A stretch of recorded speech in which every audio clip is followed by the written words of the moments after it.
Hey Racefam, Brian Davis races, and you can too! No wait, Colin races, and you can too. That's right, we are gonna watch Colin's Cat 5 or novice race at Tour of America's Dairyland in Janesville. This is the first race in the Tour of America's Dairyland series for 2022. I was not able to go because I wasn't gonna do that race anyway, but I have some sickness and I'm in quarantine. You do the math. I don't want to say the word because YouTube hates the word. Okay, so I had a pleading video about woe is me, and Colin took pity and he sent me footage from his first race. So we're gonna break that down. There's some really cool things that I'm taking away from this Cat 5 race that I can offer you if you're a newer racer, and even if you're more experienced, there's some things we can always learn a little bit along the way too. We're gonna join Colin. Colin's been riding for 2 years. He started riding post-pandemic or during the pandemic. He's got a Cannondale CAD 10, you know, aluminum bike, perfect crit racing machine. He trains about 6 hours per week. He uses Trainer Road primarily for that. And yeah, he's super stoked about crit racing, and he joined a team. I'll look at his footage and I'm gonna break it down myself and give you my thoughts. And hopefully Colin can learn something, and hopefully you can too. Thank you, Colin. This made my day to get this footage so I can still pump out some videos during Tour of America's Dairyland. You're gonna still see a ton of videos coming out this week, so stay tuned. Subscribe, like, smash, comment, all the YouTube stuff. All right, let's get into it. Thanks again, Colin. Let's go.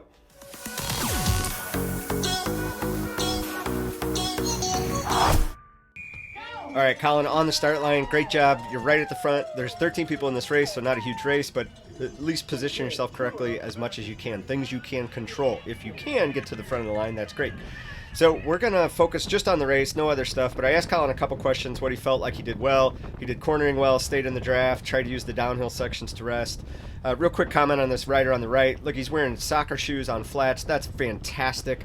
You showed up and raced with what you had. You didn't worry about what other people would think or whatever else. Awesome job, whoever you are. Great work. All right, so these little clips here are showing people looking to the left, and this next clip, right.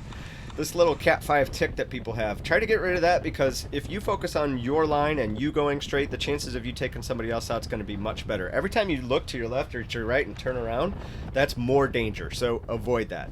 This rider here was super strong in the race, clearly had a lot of strength. Colin had a ton of strength, and there's 2 or 3 other people in here that are really strong in this race as well. So we're going to focus really on what Colin did right, and I think Colin's number one correct action here is patience. He's super patient coming up in a little bit. I'll show you that. Did an awesome job of staying in the draft and not going up and pulling for no reason. You'll see a guy here shortly that's just going to go up and pull for no reason. Here, Colin takes the front, and you know, again, I'm going to ask, you know, why are you pulling? What are you accomplishing? Either attack and pull, or don't pull. Take somebody with you, close a gap. Like, there's got to be a reason that you're pulling. Don't do it just for fun, unless you have a teammate and you're trying to stretch out the field. Great. Typically not the case in a Cat 5 race. So if you're in a Cat 5 race, ask yourself, why am I in the front? So if I were going to ask this person, why are you on the front? I don't know what his answer would be. I'd be super curious to hear it. Maybe he's just out for a great workout. That's fine too. But if you're out there to win the race or compete in a higher ranking, then or finish higher, then don't pull for no reason. This yellow rider does a couple attacks, and they're pretty good. That attack should have backed up three corners prior. Instead of attacking on the downhill straight, should have attacked going into that technical section where there's 3 turns in a row. That would have been a better place to attack. And maybe going into an uphill, I guess this course doesn't have that opportunity. So I can see why he attacked there, but it could be a little bit better by attacking those corners and ripping those corners a little bit more aggressively. That's going to create a bottleneck for people behind you. That's going to give you a better chance of getting away. Okay, so back to Colin.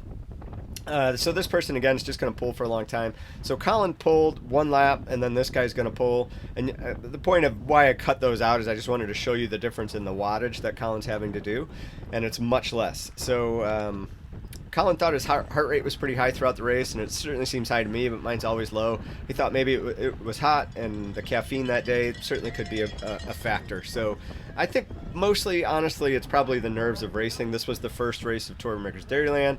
His first time racing like a bunch of races together. I think he'd done 1 race prior and some practice crits out in California. So that's a huge part of it. I don't think people give that enough credit for how to deal with their fitness, is how nervous they are or are not. It's taken me years to not be painfully nervous to get through a crit. So just want to point that out. If you're thinking about doing your first crit, everyone is nervous. No lie. Every single person on that start line is just as nervous as you are. Some of them are just hiding it better. So don't worry about that. Just go out and race. Have fun. All right, so let's get back to the race now. Let's see, we got... all right, so this is just a long stretch where this pulls. Now we're going to be coming into the last lap here. We're getting pretty close. It's a fairly short race, about a half an hour long. Yeah. So, now, this person's still pulling. Why are we pulling? Either you want to be closing a gap, you want to be breaking away, you want to be stretching out the field for your teammate. Like, there's got to be a reason. Don't just pull for a workout, unless that's what you're out there for, a workout. All right, so now, Colin, I think we're warming up to the last lap.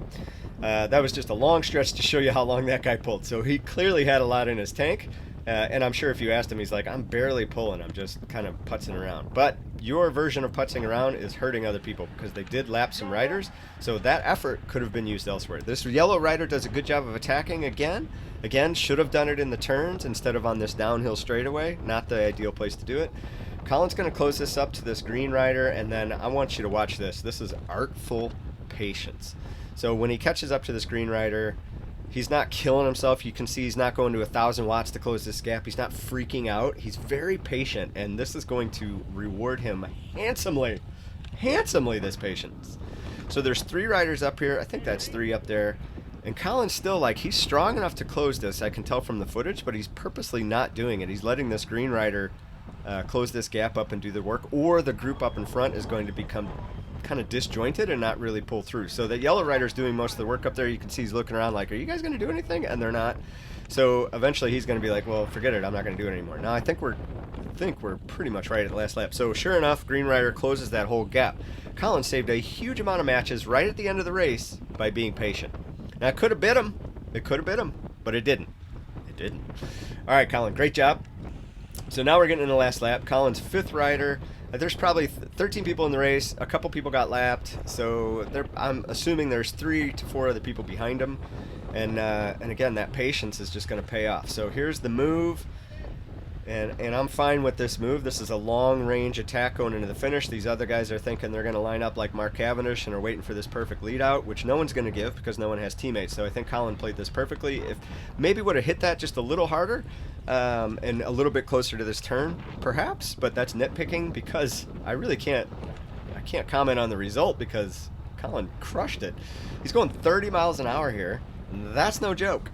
This is an uphill kicker into the finish. We're coming right in the finish line. If you're not first in this turn, there's very little chance you're going to win. So he took this opportunity to take that corner and the corner before it by being top 2 or 3 riders, and he was actually first. Takes the win. Great job, Colin. Unbelievable. So let's take a look at the results, and then I'm going to see you guys in a subsequent video. My teammate's going to be racing all week. He's going to be sending me the footage. I'm going to have more videos. Other people are sending me footage. If you have footage and want to send it to me, send it over. Shoot me a message, comment in this video, and I'll figure out how to get in touch with you. Great job, Colin. Keep it up. Keep racing your bike. You have a lot of potential, Colin. I think you're in good shape. You might have found your sport. All right, see ya.